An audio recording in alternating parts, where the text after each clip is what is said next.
पूज्य बहन श्री के वचनामृत बोल नंबर 141, 142, 143, तारीख 26/4/2000, श्री देवचंद भाई।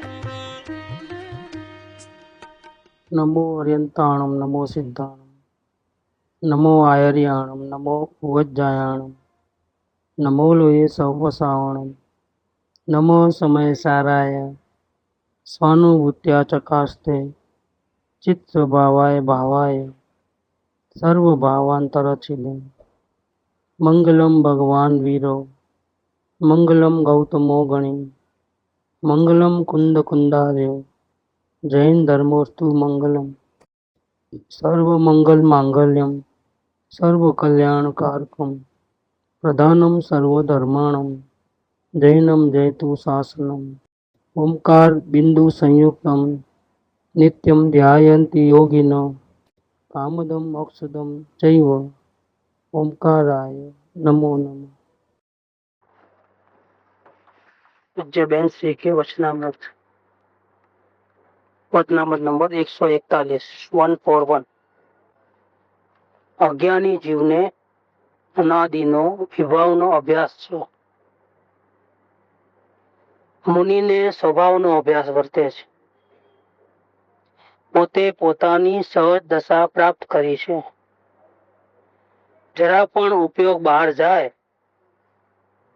કે તરત સહજપણે પોતા તરફ વળી જાય છે. બહાર આવવું પડે તે બોજો અને ઉપાધિ લાગે છે. मुनियों ने अंदर सहज दशा समाधि है।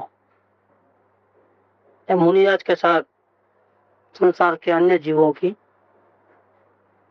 दुखी जीवों की कंपैरिजन किया हुआ है अंदर। जिसको अपने आत्मस्वरूप का भान नहीं है, ऐसे अज्ञानी जीव, अपने स्वरूप का भान नहीं होने से अज्ञानी है, ऐसे जीवों को अनादि से, जिसकी कोई शुरुआत नहीं है, इस प्रकार से अनादि से विभाव का अभ्यास है कि विभाव माने पुण्य और पाप के भाव, अच्छा बुरा, और अभ्यास माने प्रवृत्ति, कोशिश, कोई कोशिश है। मान्यता में वैसा होने के कारण बाहर से सुख, बाहर से दुख, संयोग सुधरे तो सुख, संयोग बिगड़े तो दुख,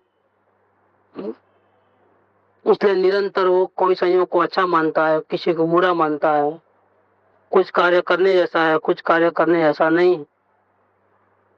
ऐसी निरंतर प्रवृत्ति अनंत काल से चली आ रही है, अनादि से। तो अभ्यास से प्रवृत्ति है, सिर्फ मान्यता नहीं है। बाहर में से सुख आता है ऐसी मान्यता, बाहर में सुख है ऐसा ज्ञान, जानकारी, ऐसा करे तो ऐसा मिलेगा, ऐसा करे तो। और अभ्यास माने वैसी ही प्रवृत्ति है, जैसा अंदर में मानना है वैसा ही प्रवृत्ति है, इसको बोलते हैं अभ्यास। सिर्फ श्रद्धा और ज्ञान तक नहीं है सीमित, श्रद्धा और ज्ञान तो उल्टा है ही है, लेकिन उसके कारण प्रवृत्ति भी उल्टी चल रही है, निरंतर हेरा फेरी की प्रवृत्ति, राग द्वेष की प्रवृत्ति। पुरुषार्थ वैसा है, अभ्यास माने पुरुषार्थ का हो, प्रवृत्ति की हो, आचरण की हो, पूरा उल्टा प्रयास हो। इसके सामने मुनिराज को स्वभाव का अभ्यास वर्तता है। मुनिराज को भी प्रवृत्ति है, वो भी पुरुषार्थ करते हैं, ये भी पुरुषार्थ करते हैं, अज्ञानी जीव भी पुरुषार्थ करते हैं। और मुनिराज जो है, जिनको आत्मज्ञान दशा प्रकट है और वृद्धिगत है, उत्कृष्ट साधक दशा है, निम्न कोटि के लिए ऐसा नहीं कि 15 दिन, महीने भर में, 6 महीने में एक बार अनुभव होवे और बाकी भले इच्छा हो या ना, वो उपयोग बार भटकता रहे, ऐसी दशा नहीं है। मुनिनाथ की दशा बहुत ऊंची है, अनुव्रत नहीं महाव्रत में है, बाहर से देखे तो, और अंदर से देखे तो 3 कसाय की चौकड़ी है। 15 दिन, 6 महीना नहीं हुए, अंतर मुहूर्त में अंदर आना ही चाहिए। अंतर मुहूर्त मतलब मैक्सिमम 45 मिनट, ज्यादा से ज्यादा 45 मिनट से ज्यादा बाहर नहीं रह सकते, उपयोग बाहर नहीं आता है। दिन में कितनी बार हजारों बार निर्विकल्प अनुभूति होती है, तो मैक्सिमम लिमिट है अंतर मुहूर्त। तो कभी 1 मिनट बाहर रहा और उपयोग अंदर आ जाए, कभी 2 सेकंड बाहर रहा और उपयोग अंदर आ जाए, ज्यादा से ज्यादा कहीं रुका रहा बाहर उपयोग तो भी 45 मिनट से ज्यादा नहीं होता है। मतलब दिन के अंदर 24 घंटे में तो हजारों बार निर्विकल्प स्वानुभूति में आते हैं। ज्ञाता दृष्टा स्वभाव, ज्ञाता दृष्टा भाव को इतना इतना कंट्रोल ही कर लिया है। अपने को ज्ञाता दृष्टा भाव में रहना है तो बहुत मेहनत लगती है, रिएक्शन लेस रहना है तो। लेकिन इन्होंने बहुत प्रवृत्ति, बहुत पुरुषार्थ किया है, अभी भी चालू है पुरुषार्थ। इसलिए पुरुषार्थ चालू है कि वो दशा नहीं है जो दशा होनी चाहिए। जिसके लिए शुरुआत की थी वो दशा नहीं है। अंश में भी जो उपयोग बाहर जाता है तो अशांति बहुत फील होती है। उपयोग बाहर गया कि राग द्वेष होने ही वाले हैं। या स्वरूप का आनंद लूटे जा रहा है, स्वरूप का आनंद वहां उतनी देर के लिए ब्रेक लग जाता है। जितनी देर उपयोग बाहर रहता है उतनी देर आत्मा में जो आनंद भरा है वो अपने को प्राप्ति, उसका भोगवटा नहीं होता। आत्मा का आनंद का रसास्वादन हो सकता है कब? जब उपयोग आत्मा में स्थिर हो, तब थोड़ा भी वहां से खिसका तो आनंद नहीं मिलेगा। परिणाम में मन कसाय की शांति होवे वो अलग बात है, और एक आनंद मिले वो और तृप्ति रहे, शांति रहे, वो अलग बात है। वो तो आत्मा को देखने से ही मिलती है। तो मुनिराज को स्वभाव का अभ्यास वर्तता है। मतलब स्वभाव कैसा है? ज्ञाता दृष्टा स्वरूप। जानने देखने के अलावा स्वभाव में कुछ नहीं, अन्य के साथ कोई कांटेक्ट नहीं है, कुछ हेरा फेरी करे नहीं, न बाह्य पदार्थों में संयोग में हेरा फेरी कर सकते हैं, न अपने भावों को ये भाव नहीं वो भाव चाहिए ऐसा कर सकते हैं, न अपने उपयोग को बदल सकते स्वयं का होने पर भी। इसलिए मुनिराज का जो अभ्यास है वो निरंतर प्रवृत्ति है, वो ज्ञाता दृष्टा भाव का है। सबका ज्ञाता दृष्टा भाव जो भी हो जानने देखने का अभ्यास, वो प्रवृत्ति रहती है। ऐसा क्यों, ऐसा क्यों, ऐसा नहीं, ऐसा होवे तो अच्छा, कुछ नहीं। इसलिए मुनिराज को स्वभाव का अभ्यास पुरुषार्थ चल रहा है।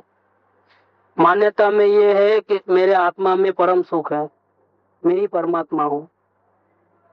जानकारी में भी ऐसा ही है, लेकिन इतना काफी नहीं। इतनी जानकारी तो सम्यक दृष्टि को भी है, श्रावक को भी है। इससे बढ़ के इनके पास है क्या है कि जैसा ज्ञान है, जैसा श्रद्धान है, प्रवृत्ति भी, अभ्यास भी वैसा का वैसा है। यस, यहाँ चेंज होता है। सम्यक दृष्टि में और मुनिराज में क्या अंतर है? सम्यक दृष्टि और मुनिराज में अंतर यही है, वहां की स्थिति बहुत बड़ी हुई है। मुनिराज की स्थिति और साधक साधना, अंतर स्थिरता, आचरण, चारित्र, वितरागता बहुत बड़ी हुई है। सम्यक दृष्टि की भावना जरूर है, लेकिन निर्विकल्प अनुभूति, स्वानुभूति कभी कभी होती है। मुनिराज की अंतर्मूलत अंतर्मूलत में होती है, बहुत ज्यादा। ऐसी प्रवृत्ति वैसी है, जैसा ज्ञान, जैसा श्रद्धान, वैसी प्रवृत्ति बाहर में दिखाई देती है। उनको घर बार व्यापार आदि नहीं होते हैं, उनकी पार्टी में आना जाना नहीं होता है, निरर्थक कोई चर्चा आदि नहीं होती है, खाना पीना शारीरिक क्रिया में उनका वक्त नहीं आता है। देखो, मिलना जुलना, उपदेश देना, पढ़ना वो सब नहीं, अंतर में ही रहना। पढ़ने में, शास्त्र पढ़ने में भी उपयोग ज्यादा लगे तो भी उपयोग बाहर चले जाएगा, तो वो भी नहीं छुआता है। उतना भी उपयोग उनको जाता है बाहर तो छुआता नहीं है। भगवान की वाणी सुनना है तो नहीं नहीं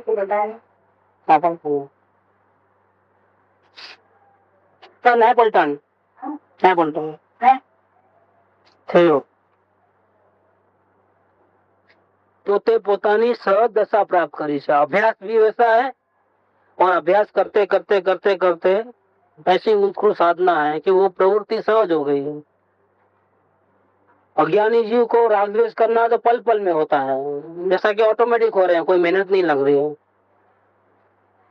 और मुनिराज को उल्टा हो गया है, उनको जानने देखना रहना ऑटोमेटिक है, राग द्वेष करना है तो बहुत सोचना पड़ता है। उल्टा मामला है, बिल्कुल अपने से बिल्कुल ऑपोजिट प्रवृत्ति में है, साधना बिल्कुल अलग प्रकार की। उनको राग द्वेष करना मुसीबत है, अपने को वो इजी लगता है कि ऑटोमेटिक हो रहा है, नहीं चाहते हुए भी हो जाता है। इसका मतलब क्या, ऑटोमेटिक चल रहा है। ऐसा उनको निरीकल स्वानुभूति में आना, ज्ञाता दृष्टा भाव में रहना, वो ऑटोमेटिक है। राग द्वेष करना मुसीबत है हमसे। जबरदस्ती करके भी, गालियां दे करके भी उनको गुस्सा नहीं करा सकते हैं, मार धार करके भी उनको गुस्सा नहीं दे सकते आप, बिना वजह हैरान करके भी उनके मन में तक द्वेष भाव उत्पन्न नहीं करा सकते। बहु उपसर्ग करता प्रत्येपण क्रोध नहीं, वंदे चक्री तथापि न મળે માંજો, देह जाए पण माया थाय न रोम, लोभ नहीं छो प्रबल सिद्धि निदान। क्रोध मान माया लोभ अपन जानबूझ करके उनके परिणाम में देखना चाहे, उंगलियां कर कर, हैरान कर कर, नहीं हो सकता है। बाहर आना मुसीबत है उनको, बहुत तकलीफ वाली बात, क्योंकि वैसी साधना साधी हुई है, बहुत उत्कृष्ट साधना है। बहुत से मुनिया तो उसी भाव में ही मौक जाते हैं, इतने जबरदस्त पुरुषार्थ रहता है। कोई कोई मुनियात का अभी उतने भाव बाकी रहते हैं, तो मुनि अवस्था में आयुष्य खत्म होकर के देव में आते हैं। बाकी मोस्टली तो उसी भाव में ही साधना पूरी हो जाती। थोड़े दिनों में सिद्ध भगवान बनने वाले हैं और वर्तमान में ऐसे ही साधना कर रहे हैं। सिद्ध भगवान में उनमें अंतर इतना है कि इनका बीच बीच में उपयोग टूट करके बाहर आता है, सिद्ध भगवान का बाहर नहीं आता है, बस इतना। सिद्ध भगवान को चारों कसाय की चौकड़ी है, इनको संजलन कसाय है, बाकी 3 कसाय की चौकड़ी है। वो नियरेस्ट है, वेरी नियरेस्ट। सिद्ध भगवान को शरीर होता ही नहीं है, और इनका है लेकिन पड़ी नहीं है कुछ, मात्र देह ते संयम हेतु होए जो, कर्तन मोह व्यतीत थई उपजो बोध जो, देह बिन केवल चैतन्य नु भाव। है शरीर है लेकिन मुर्दे के माफिक है, उसकी कोई केयर नहीं। कांटा चुभे, ठंडी लगे, गर्मी लगे, बारिश आए, कोई कंकर पत्थर मारे, आंख उठा करके भी नहीं देखते कि किसने मारा। सरप लपेट ले वे ऊपर आकर।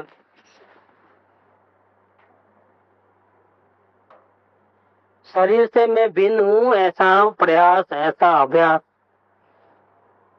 ऐसा पुरुषार्थ सिर्फ उनके ज्ञान में नहीं है कि मैं शरीर से भिन्न हूं, सिर्फ उनकी मान्यता में नहीं है कि मैं आत्मा हूं और शरीर से भिन्न हूं। उनका वर्तमान में पुरुषार्थ भी वैसा दिखने में आता है। न खाने की पड़ी, न पीने की पड़ी, न दवाई की पड़ी, न कपड़े, न लत्ते, न दांत धोना, न श्रृंगार करना, न कुछ। में दिखता है कि उनको ऐसा कुछ मिल गया है कि उनको शरीर की भी कोई भान नहीं रहा है। वो थोड़ा बहुत आहार लेने का होता है, और वो भी संयम के हेतु है। संयम ना हेतु थी योग प्रवर्तना, जो मन वचन काया की जो योग के कंपन आदि होते हैं, जो प्रवृत्ति होती है, वो एकमात्र संयम के कारण होती है। और साधना और बढ़े और बढ़े और बढ़े, थोड़ा थोड़ा पेट्रोल डालते जा, ताकि साधना के लिए स्थिरता और अंदर में रहे। स्थिरता के लिए खाना होता है, जो भी खाना होता है, प्रति पर जो भी होता है। तो स्वयं ने स्वयं की सहज दशा प्राप्त की हुई है। सहज दशा प्राप्त की, ज्ञाता दृष्टा बने रहना मतलब सहज है, ऑटोमेटिक। सूरज को प्रकाश फैलाने के लिए कोई मेहनत नहीं करनी पड़ती है, ऑटोमेटिक है। जैसे अज्ञानी को राग द्वेष करना ऑटोमेटिक है, उसको लगता ही नहीं कि मैं कोई मेहनत करता हूँ उसके लिए। बस वैसे ही मुनियात को ज्ञाता दृष्टा भाव में रहना और राग द्वेष नहीं करना उनके लिए सहज दशा है, क्योंकि पहले प्रैक्टिस इतनी कर चुके हैं कि अब ऑटोमेटिक हो गया है। प्रैक्टिस करते करते करते करते अब ऑटोमेटिक हो गया है। जरा पण उपयोग बाहर जाए, थोड़ा भी उपयोग अपने भगवान से बाहर जाता है, त्रिकाणी ध्रुव से लक्ष्य हटता है, उपयोग हटता है, कि तरत જ સહજપણે પોતા તરફ વળી જાય છે। ઉપયોગ બહાર जाता है तो फौरन बिना प्रयत्न उपयोग अंदर में आ जाता है। कोई चौथे गुणस्थान में उपयोग को लाने के लिए बहुत तकलीफ है, तो फिर भी आता नहीं है। भावना चाहे जितनी हो, अपने हाथ में नहीं है कंट्रोलिंग। और इनका उल्टा हो गया है, उपयोग बाहर गया कि फौरन रिबाउंड। जैसे बॉल फेंको तो क्या होता है दीवार पे, फिर नहीं वहां गया, फिर थोड़ी देर रहा, फिर वापिस आया, नहीं, ऑन द स्पॉट टच होते ही सीधा रिबाउंड। ऐसा उपयोग बाहर गया कि ऑटोमेटिक दीवार कोई धक्का नहीं मारती है बॉल को, और उधर लगते ही दीवार भी धक्का मारे हो, क्यों आया इधर, चलो वापिस जाओ। देखो स्वयं गेंद स्वयं, बॉल स्वयं ऑटोमेटिकली टच करके ही सीधा वापिस आ जाती है। ऐसा ही उपयोग थोड़ा भी बाहर गया, ठहरने का नाम नहीं, सीधा अंदर रिबाउंड होकर के सीधा अंदर आता है। वो भी कैसे, बिना प्रयत्न। बिना प्रयत्न माने क्या, जो श्रावक को मेहनत करनी पड़ती है, जो समय दृष्टि को मेहनत करनी पड़ती है, उतनी मुनिराज को इतना मेहनत करने की जरूरत नहीं पड़ती है, क्योंकि ऑटोमेटिक वो पहले बहुत कर चुके हैं। अभी तो टॉप लेवल के ऊपर साधना अपने आप चल रही है। बहुत मेहनत पहले हो चुकी है, प्रैक्टिस बहुत हो चुकी है। अब उपयोग बाहर जाता है कि फौरन बिना प्रयत्न, जैसा ऐसा ऑटोमेटिकली रिबाउंड हो जाता है। जरा पण उपयोग बाहर जाए, मतलब अंश में भी उपयोग बाहर जाता है। चाहे भगवान की वाणी सुनता हो, चाहे शास्त्र पढ़ने में हो, चाहे प्रवचन आदि में हो, चाहे कोई भव्य जीव नमस्कार आदि करता हो, प्रार्थना करता हो, विनती करता हो, जरा पण उपयोग बाहर जाए। खाते खाते भी निरिकल ध्यान लग जाता है, चलते चलते निरिकल ध्यान लग जाता है। जरा पण उपयोग बाहर जाए कि तरत, तरत माने ऑन द स्पॉट, सहजपणे मतलब बिना प्रयत्न, कोई कृत्रिमता नहीं करनी पड़ती है।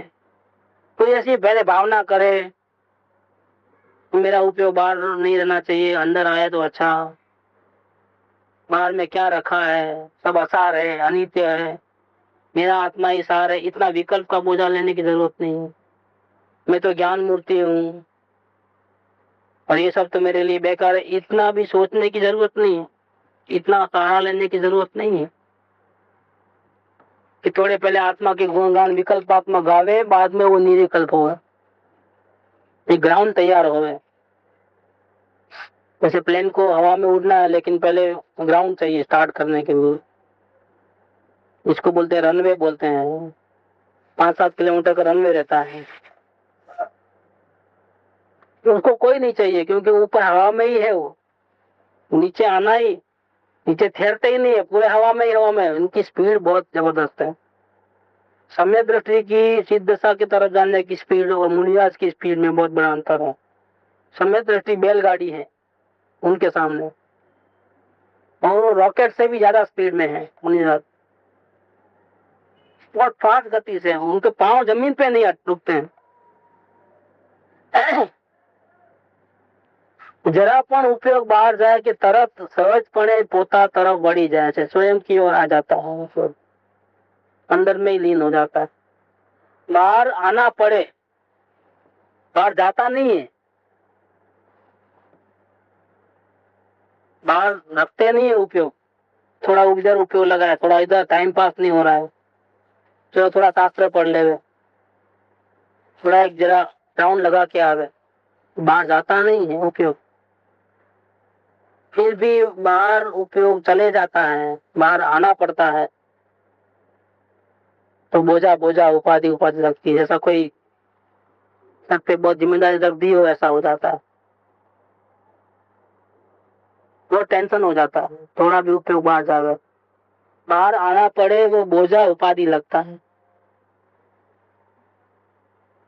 मुनियों ने अंदर सहज दशा समाधि है, मुनिराज को अंदर में सहज दशा है, अकृत्रिम बिना प्रयास का उपयोग अंदर में रहता है, ऐसी समाधि आत्म साक्षात्कार स्वानुभूति ऐसा बिना प्रयत्न, प्रयत्न करे और मिले रहे अंदर में, ऐसा नहीं, बिना प्रयत्न उपयोग अंदर में रहता है, समाधि चालू चालू चालू है निरंतर, ऐसी उत्कृष्ट दशा है। तो यहाँ पर साधना का परिणाम बताया कि साधना कैसी होती है। अब 142 नंबर 142 मुमुक्षुओं को भला मार्गदर्शन दिया है कि मुमुक्षुओं को क्या करना चाहिए। हमेशा आत्मा को मुख्य रखना, ऊर्ध्व रखना, ऊर्ध्व माने क्या, टॉप प्रायोरिटी में। संसारी जीव है तो कोई प्रकार की जिम्मेदारियां रहती है, पूर्व कर्मों का उदय है और वर्तमान में पुरुषार्थ अपना इतना अभी जागृत नहीं है कि निरंतर आत्मा में लीन रहा जा सके, इतना पुरुषार्थ प्रैक्टिस नहीं, वो भी ज्ञान दशा के बाद ही होता है। ज्ञान दशा के पहले तो वो पुरुषार्थ भी कहाँ है कि उपयोग थोड़ा देर के लिए भी अंदर रहता हो, महीने 2 महीने में भी अंदर आता हो, वो कहाँ है। तो मुमुक्षु जीव को क्या करना, तो हमेशा आत्मा को ऊर्ध्व रखना, ऊर्ध्व माने मुख्य रखना, आत्मा का आनंद मिले, शांति मिले, उसको पहले चांस देना। रुपया पैसा इज्जत आबरू संयोग सुधरना, प्रतिकूलता हट जाना, ये सब प्रयास छोड़ देना। तो भाव आएंगे क्योंकि हमारी दशा में ऐसे हैं, लेकिन मुख्यता किसको देना, सब आएंगे। बिजनेस अच्छा नहीं चलेगा तो बिजनेस को सुधारने का भाव चलेगा, कहीं से पैसा आना हो तो जल्दी आ जाए वैसा होता है, बिजनेस अच्छा चले हुए होता है, शरीर का स्वास्थ्य अच्छा रहे वो होता है, ऐसे बहुत से भाव आते हैं। जिस जिस भूमिका में जैसे जैसे रहते हैं वो भाव आते हैं। लेकिन मुमुक्षु जीव को क्या रखना, क्या करना, क्या चाहना, किसको प्रथम ध्यान देना, पहले ध्यान किधर देना, आत्मा की शांति प्रथम, बाकी सब बाद में, इज्जत आबरू बाद में, धन दौलत बाद में, शरीर का स्वास्थ्य बाद में, आत्मा की शांति ज्यादा।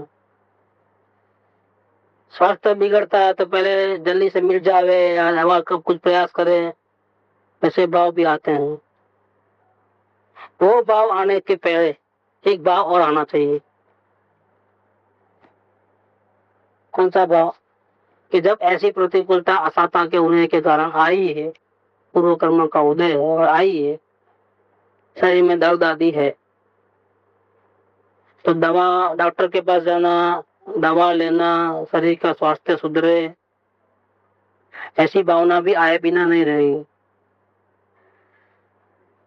लेकिन पहले वो भावना नहीं आना, पहले वो भावना आना कि ऐसा असाता का उदय अभी आया है, हो सकता है इससे ज्यादा भी आवे, तो मुझे मेरे परिणाम में जरा भी हलबल न हो जावे, समता भाव निरंतर रहे, ये अशांति मिट जावे, असाता का उदय मिट जावे और खुशी होवे, असाता और बढ़ जावे, तकलीफ और बढ़ जावे और दुख बढ़ जावे, ऐसे जो परिणाम में जो असमता भाव है, राग दशा है, वितरागता नहीं है, वो नहीं होना चाहिए। चाहे कुछ भी हो, दर्द मिट भी सकता है, दर्द बढ़ भी सकता है, वो हमारे हाथ में नहीं है। ये दोनों परिस्थितियों में उनको राग द्वेष रहित अच्छा बुरा किए बिना हमारे परिणाम समतोल रहे, किसी भी प्रकार से वो पुरुषार्थ चालू रहे, ये भावना पहले आनी चाहिए। ये भावना पहले आने के बाद फिर दूसरी भावना कौन सी, कि चलो अब डॉक्टर को दिखाए या दवा वगैरह ली, ये थोड़ा आराम ज्यादा करे, तो बाद में आ। ऐसे बाहर में भी कई प्रकार की उथल पाथल संयोगों की होती रहती है, सबके दिन एक तरीके नहीं रहते हैं, चेंज होते रहता है। इस संसार के रंग ढंग ऐसे हैं, विद्युत लक्ष्मी प्रभुता पतंग, आयुष्य तो जड़ना तरंग, पुरंदरी चाप अनंग रंग, सुराचिए ज्या क्षण नो प्रसंग। तो संसार के जो सुख है, जो दुख है, बदलते रहता है। एक शरीर के दिन नहीं है, एक शरीर का दुख नहीं है, एक शरीर का सुख। संयोग बदलते रहते हैं घड़ी घड़ी में, थोड़ी थोड़ी देर में चेंज होते रहता है। तब क्या होगा पता नहीं, भविष्य है लेकिन क्या है, कैसा है, किस वेश में, किस हाल में, पता नहीं क्या होगा। बदलता है रंग रूप, उसमें हम नहीं बदले हैं, हमारे भाव कायम रहे, समता कायम रहे, वैसा हमको हमेशा प्रयास रखना है, भावना ऐसी रखना है। हमेशा आत्मा ने ऊर्ध्व राखो, त्रिवेंद्र के वचन हो। शरण में कौन आएगा, संसार दुखों से कौन छुड़ाएगा, संसार सागर से पार कौन ले जाएगा, सारे दुखों का अंत कौन कराएगा, कोई शरण नहीं दुनिया में। इसीलिए कभी इसको नहीं भूलना, सबको भूल जाना लेकिन इसको नहीं भूलना, उसको पहले जान देना। हमेशा आत्मा ने ऊर्ध्व राख, आत्म शांति निरंतर रहे, वो प्रयास जरूर है। दुख आवे सुख आवे, संयोग अच्छे होवे बुरे होवे, सब गौण है। मुख्य बात यह है कि आत्म शांति रहती है कि नहीं रहती, बाकी सब गौण है। ये कोई बड़ी बात नहीं है, ऐसे अच्छे संयोग भी कई बार मिले और नरक जैसे बहुत तकलीफ वाले प्रसंग भी कई बार भोग चुका है जी। कई बार नरक में भी गया है, कई बार स्वर्ग में भी गया है, तो कोई आश्चर्यजनक बात नहीं है। लेकिन परिणाम में अशांति न हो, राग द्वेष न हो, पुण्य पाप के भाव न हो, अरस शोक न हो, हंसना रोना न हो, रति अरति न हो, संभाव रहे, हमेशा बैलेंस रहा करे, ज्ञाता दृष्टा भाव रहे, आत्म शांति रहे, वो बहुत इंपॉर्टेंट। वैसा रहना, हमेशा वैसा रहना, आत्म शांति में रहना, इसलिए हमेशा आत्मा ने ऊर्ध्व राखो। बिजनेसमैन को बिजनेस की कोई प्रॉब्लम रहते हैं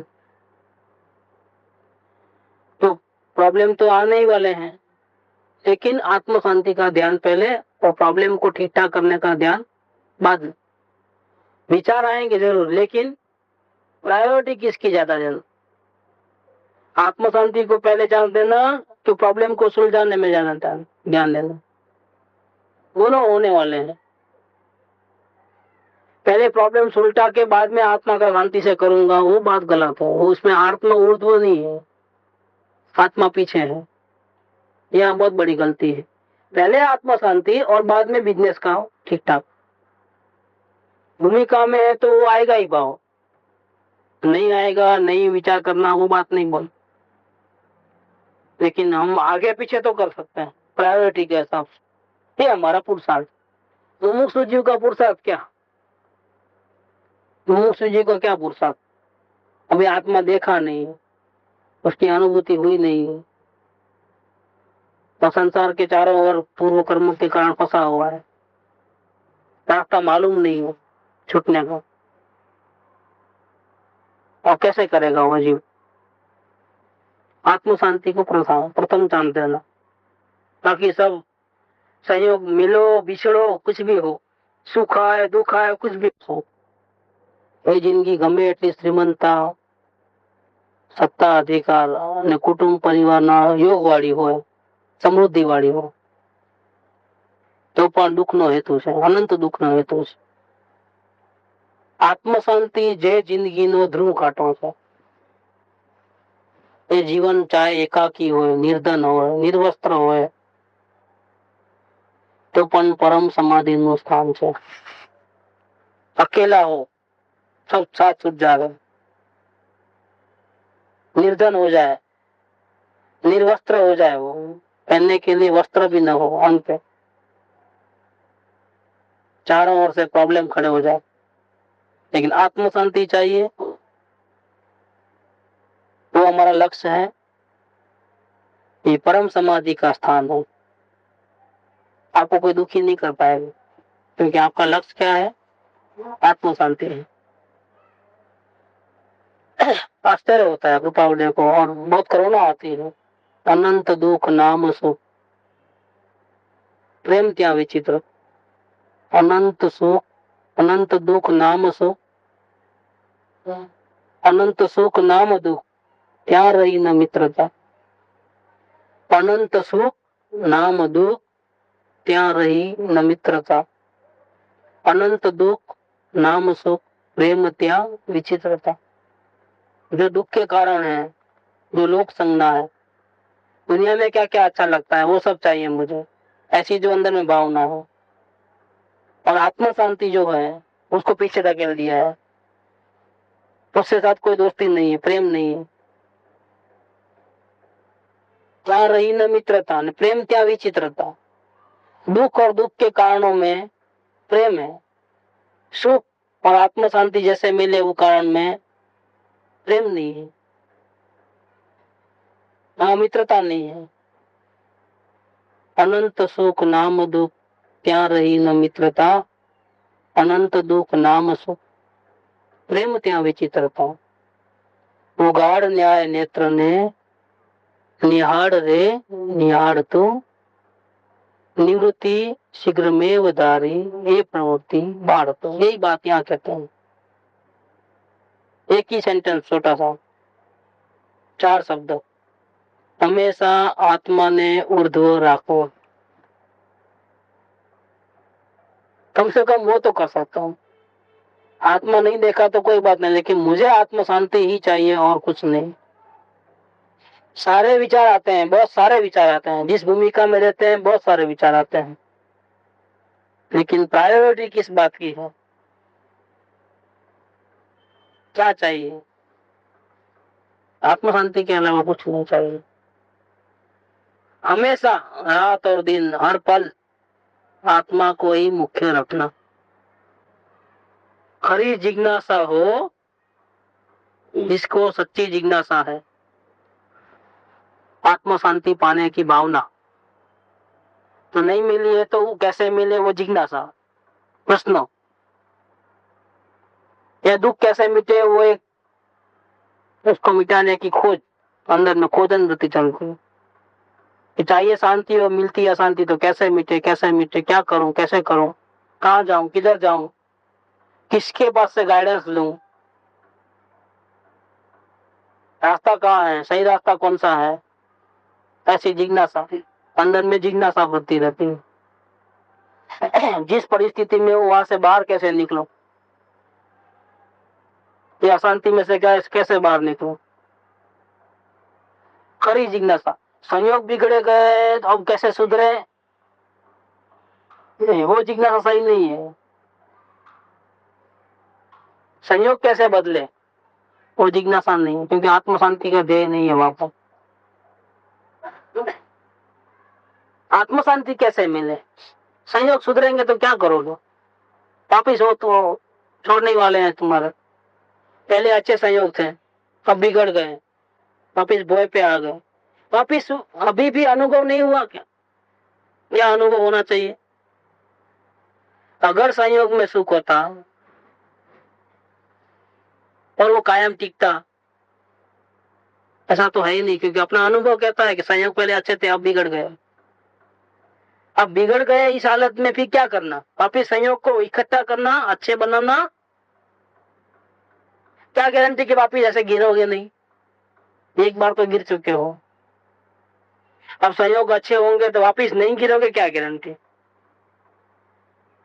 या तुम नहीं चले जाओगे, क्या गारंटी? संयोग अच्छे रहे छोड़ करके तुम नहीं चले जाओगे, क्या गारंटी? वापिस ऐसा प्रयत्न क्यों करें, ऐसी चाहना क्यों करें कि वापिस हमको जीरो पे आना पड़े? मेल बनावे और फिर जीरो पे आ जाए, मेल बनावे फिर रोड पे आवे। कब तक चलेगा ये? हर भाव में यही चला है, अनादि से वही चला है। मेल बनाए वापिस गिरा है, जीरो पे आया, वापिस मेल बनाए वापिस जीरो पे आया। संयोग जब तक बदलते हैं और तकलीफ में आता है तब जीव सच्चा रास्ता कोई दूसरा है, संयोग के अधीन नहीं रहना है, ये नहीं सोचता है। अनुभव होने के बाद भी, कड़वे अनुभव हो चुका है, फिर भी वापिस गिर करके भी वही चाहता है कब मैं उठूं और वैसा मिल जाए वापिस। क्या करोगे? वापिस ऐसा हो सकता है जैसा अभी हुआ है, वैसा क्या करोगे? परमानेंट इलाज नहीं ढूंढता है, ऐसा कुछ करें कि अब मुझे संयोग की जरूरत ही ना पड़े, किसी के अधीन मुझे नहीं रहना हो, ऐसा कुछ चाहिए मुझे। तो संयोग सुधरे ऐसी जो भावना है, तो सुख मिले ऐसी जो ज्ञान है, जानकारी है, ऐसा जो श्रद्धान है, उसको सच्ची जिज्ञासा नहीं। सच्ची जिज्ञासा ऐसा है कि संयोग अच्छे हो या बुरे हो, मुझे शांति मिले किसी भी हालत में, और इसका नहीं मिलती है तो उसकी खोज अंदर में चलती है, उसका प्रयास अंदर में चलते रहता है। प्रश्न खड़े हैं अंदर में जीवन के, जिसका समाधान अभी तक नहीं हुआ है। ऐसी सच्ची जिज्ञासा है, उसको प्रयास हुए बिना रहता नहीं है। वो चुपचाप नहीं बैठता है कि जब आत्मा का ज्ञान होने वाला होगा तब होगा, तब सदगुरु मिलने वाले होंगे तब मिलेंगे। क्यों? तो अंदर में भावना इस प्रकार के सच्ची है। सच्ची भावना हाथ पे आदर कर नहीं बैठता है। भूख लगी है तो फिर से वहां तक देर नहीं होती है, इंतजारी नहीं होती है, खुद जाना होता है और जो है सो निकाल के खुद ही खा लेना होता है, क्योंकि अभी बर्दाश्त के बाहर है। तो कोई देवे और खावे फिर से नहीं उतना देर, उसका मतलब कि अब सचमुच में बहुत जोर की भूख लगी है, जिसका मतलब ये होगा।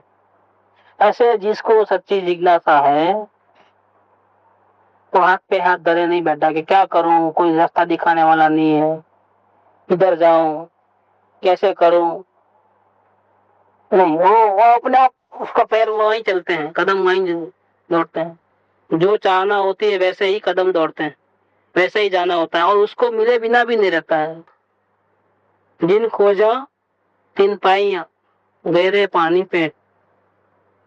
सच्ची जिज्ञासा है तो उसके भावना में, भावना के पल में उत्कृष्ट पुण्य बंद करके सदगुरु का कांटेक्ट हुए बिना नहीं रहता।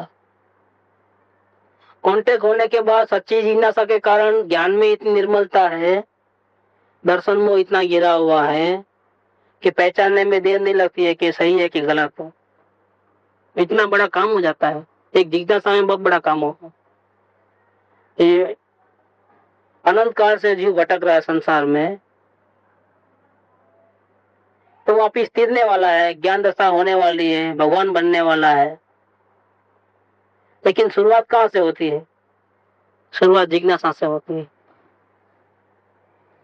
ये गुरु शास्त्र तो पुकारते हैं, फिर सुनता क्यों नहीं है? जिज्ञासा नहीं है। वो तो कई सालों से बोलते आ रहे हैं, वो तो निर्मलता ही है ना, आत्म भावना के कारण जिज्ञासा है, जिज्ञासा के कारण पुरुषार्थ है, और मोह मंद होने के कारण सो पहचान लेता है। ज्ञान में निर्मलता है, इस प्रकार। ऐसे बुद्धू का बैल होगा, कुछ मालूम नहीं होगा, कहीं भी सीढ़ी बढ़ना नहीं आता होगा, लेकिन आत्म शांति की चाहना है तो वो क्या निर्मल है, कौन सा शांति जो मिले, ऐसी जो भावना है उसके कारण वो ज्ञान निर्मल है, उतना मोह मंद है। उसको मौका आएगा तो वो ऐसा नहीं बोलेगा पहले बिजनेस कर लूं बाद में सुनूंगा, ऐसा नहीं करेगा। आत्मा फात्मा की बात बाद में, पहले मैं जरा डॉक्टर के पास जाके आऊं या पहले बिजनेस कर लूं, पहले घर बार को संभालूं, ये नहीं रहता है। इसका कारण क्या है? वो जिज्ञासा है। तो हमेशा उसकी प्रायोरिटी आत्मा को ही मुख्य रखता है। इसलिए संसार के सारे प्रसंगों में सबको गौण करके वो सत्संग को मुख्यता ज्यादा देता है। सदगुरु के प्रति मोह अर्पणता जा उनको पहचानने के कारण अच्छी रहती है, टॉप लेवल की रहती है। ये सब किसके कारण है? खरी जिज्ञासा। बस मुमुक्षु में और अज्ञानी में इतना ही डिफरेंस रहता है, और कोई डिफरेंस नहीं है ज्यादा। अभी दोनों को ज्ञान नहीं हुआ है, लेकिन डिफरेंस कहाँ है? तो उसको जिज्ञासा है। भले प्राप्त नहीं हुआ, लेकिन प्राप्त करने की सच्ची भावना है, और इसके कारण पुरुषार्थ भी। हमेशा जिज्ञासा में रहो। कुछ भी प्रॉब्लम होते हैं जीवन में, कई प्रॉब्लम आते हैं, लेकिन हम जिज्ञासा में रहे, कैसे सुलझे कैसे सुलझे। समझ में नहीं आया किसी का, समझ में आ ही जाता है जिज्ञासा के कारण। जिज्ञासा अगर सही होगी तो समझ में आए भी ना।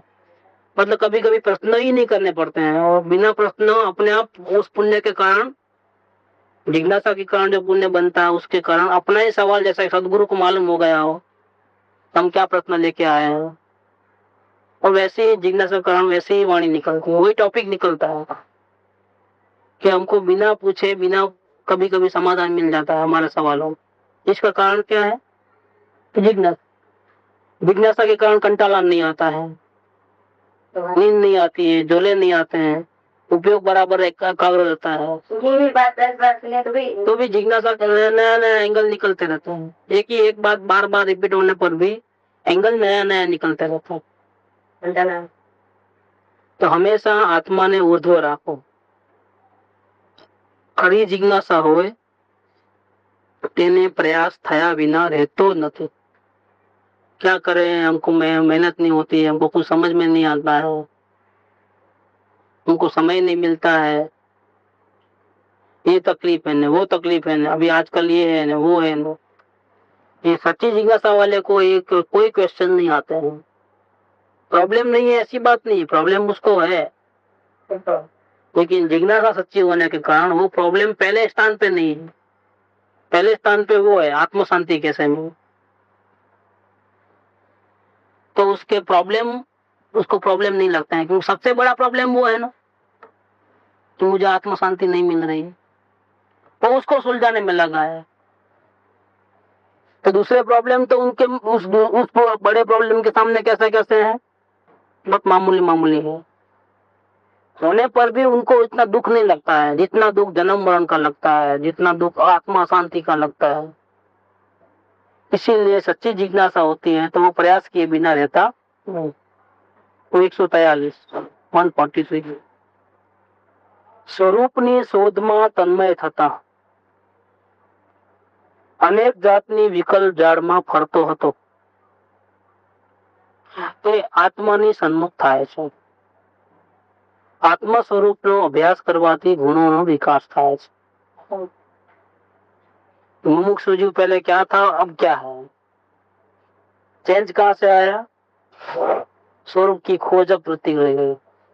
क्या है मेरा स्वरूप, हूँ कौन छू, ક્યાંથી થયો, શું સ્વરૂપ છે મારું ખરું, કોના સંબંધે વળગણા છે રાખું કે પરિહર। बस ये चेंज आया। पहले ऐसा खोज नहीं था, पहले तो बाहर में से सुख कैसे मिले, हेरा फेरी कैसे हो वो था। अब वहां से विश्रांति है, सब बाद में। पहले मैं हूं कौन, ये सब चेंज करना है। किसके लिए, किसके लिए चेंज करना है? मकान बनाना है, लेकिन किसके लिए बनाना है? जिसके लिए बनाना है वो मेरे नहीं है। मैं मेरे लिए बनाता हूं तो मैं भी मिटने वाला हूं। मिटने वाला हूं मतलब ये संसार छोड़ करके बंगला मकान सब छोड़ करके जाने वाला। फिर किसके लिए, किसके लिए बेकार की मेहनत? रेत के मेले क्यों, ये सपने क्यों ऐसा करते? तो चेंज आया। आप पहले वो समझ लो कि मैं कौन हूं। उसको जरूरत है क्या मकान की, उसको जरूरत है क्या रोटी कपड़ा मकान की, उसको जरूरत है क्या? किसको? मेरे को। पहले जिसको जिसके लिए मैं मगजमारी करता हूँ वो पहले है कौन, उसको क्या जरूरत है? रोटी खा सकता है, उसके कपड़े लतों की परिग्रह की दागिनों की जरूरत है, मोटर गाड़ी बंगला की जरूरत है, किसी के हेल्प की जरूरत है उसको, वहां से शुरू करो। ये समझ में आएगा अपना स्वरूप, हूँ कौन छू, यहाँ से पता लगाया। खोज पिंड ब्रह्मांड का, पत्ता तो लग जाए। यही ब्रह्मांडी वासना है। ये चाहिए ना, वो चाहिए ना, इसके बिना नहीं चलेगा ना, उसके बिना नहीं चलेगा। ये सब क्या है? कल्पना के भूत है और कुछ नहीं। जो मूल स्वरूप है वो तो बिना किसी के सहारे अभी भी है, जैसा का वैसा। उसको किसी के सहारे की जरूरत ही नहीं है, अपने आप में संपूर्ण है, किसी की हेल्प की उसको कोई जरूरत नहीं। ये अपना मूल स्वरूप समझता है जीव। तो स्वरूप ने शोधमा तन्मय था, इसके पीछे लग गया। अब दिमाग में दूसरा चीज नहीं है, पैसा कमाना नहीं, वो करना नहीं, इधर जाना नहीं, वो नहीं है। मेरा स्वरूप क्या है? परिणाम पूरे उसके पीछे डाइवर्ट हो जाने से अब चेंज क्या आया कि पहले अनेक प्रकार के विकल्प की जाली में फिरता था, नए नए विकल्प, विकल्प हुए, फिर इसके ऊपर विकल्प, फिर उसके ऊपर विकल्प, विकल्पों के विकल्प, विकल्प, ऐसे अपने जाली में खुद ही फंस रहा था, फिर रहा था, भटक रहा था। लेकिन स्वरूप क्या है? मैं कौन हूँ, किसके लिए सब कर रहा हूँ? ऐसा करके अपनी ओर झांकता है, बाहर देखना बंद होता है और आत्मा की सन्मुख होता है। क्यों आत्मा की शोध में तन्मय हो गया? आत्मा की ओर क्यों आया? क्योंकि अपना स्वरूप जानने का भाव जागृत हुआ। मैं कौन हूँ पहले, वो बाद में सब करेंगे जो भी करना है। पहले मैं कौन हूँ, किसको चाहिए ये सब, ऐसा अपने स्वरूप की ओर खोज में आया, फिर वो आत्मा की ओर आया और आत्मा का, आत्म स्वरूप का अभ्यास चालू हो गया, उसको पहचानने का, उसको देखने का, उसको परखने का। ये आत्म स्वरूप का अभ्यास करने से क्या हो गया? अपने आप गुणों का विकास हो गया, वितरागता डेवलप हुई, उदासीनता डेवलप हुई, राग द्वेष कम हुए, कसाय कम हुआ, क्या ज्ञान में निर्मलता आई, समझदारी बढ़ी, आलतू का प्रपंच कम होगा। ये क्यों? ये क्या है? ये आत्मगुण का विकास है। कैसे हुआ वो? आत्म स्वरूप का अभ्यास करने से हुआ। सिर्फ जानकारी नहीं, प्रवृत्ति ऐसी अंदर में अवलोकन का प्रयास, वेद ज्ञान का प्रयास, अपने आप ज्ञान गुणों का विकास होते गया, वृद्धिगत वृद्धिगत। स्वरूप की शोध में तन्मय होते होते पहले जो अनेक प्रकार के विकल्प जाल में, राग द्वेष के चक्र में फंसता था, तो अपने आप उपयोग वहां से हट करके स्वरूप में उधर लगते ही आत्म स्वरूप सम्मुख होने से ज्ञाता दृष्टा भाव का अभ्यास होते होते गुणों का विकास होने ही लगा अपने आप। ये सहज रूप से हुआ। ये 143 में आगे बात इसे शुरू कर लेंगे। सुख धाम अनंत सुसंत चही, दिन रात रहे तद ध्यान मही। प्रशांति अनंत सुधा